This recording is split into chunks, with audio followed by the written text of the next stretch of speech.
Hello, Harry Leppard here at the Effective Learning Centre. Our aim is to improve your English every day.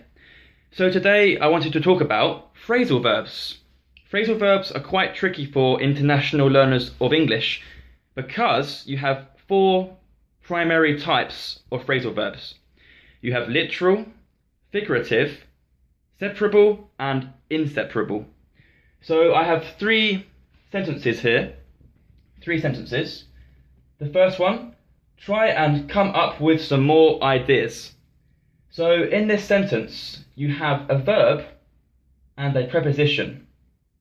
At least one preposition. Some phrasal verbs have more than one preposition. Technically, it isn't always a preposition. Sometimes it is called an adverb if it is conjoined with a verb. So in the first sentence, try and come up with some more ideas. Can you spot the verb? If you can, you would have noticed there's two. There's try and come. Is it try up with or is it come up with? If you said come up with, you are correct. Notice how there are two prepositions. Now, is this phrasal verb separable or inseparable? I will tell you now it is inseparable. You can't say come with up and you can't say come up some with. It has to be in this exact order. Come up with. Number two, she gave all her money away. Is this separable or is it inseparable? If you guessed inseparable, you are wrong. Actually, it is separable because you can say gave away her money. She gave away her money.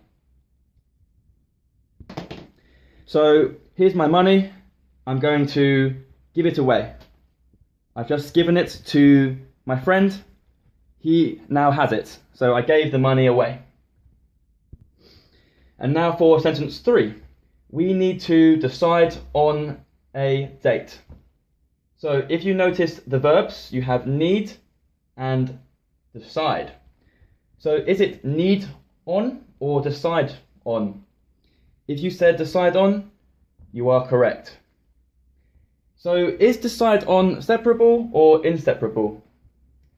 Well, if you guessed inseparable, you are correct. You can't say decide a on or decide to on. You have to say decide on. We will decide on. We need to decide on. So now you're probably wondering, what do these phrasal verbs mean? Well, number one, come up with. This means to think of an excuse or think of an idea.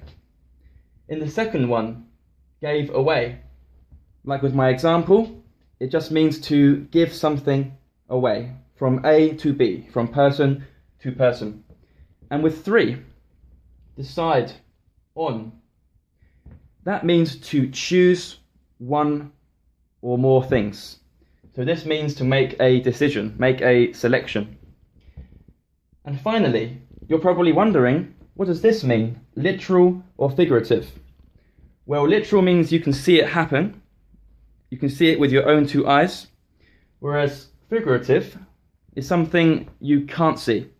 It's something which you think about or mean metaphorically. For example, come up with or decide on. These are figurative, inseparable phrasal verbs. This particular example is literal and separable. Well, thank you for watching. That was just a brief introduction to phrasal verbs. See you next time.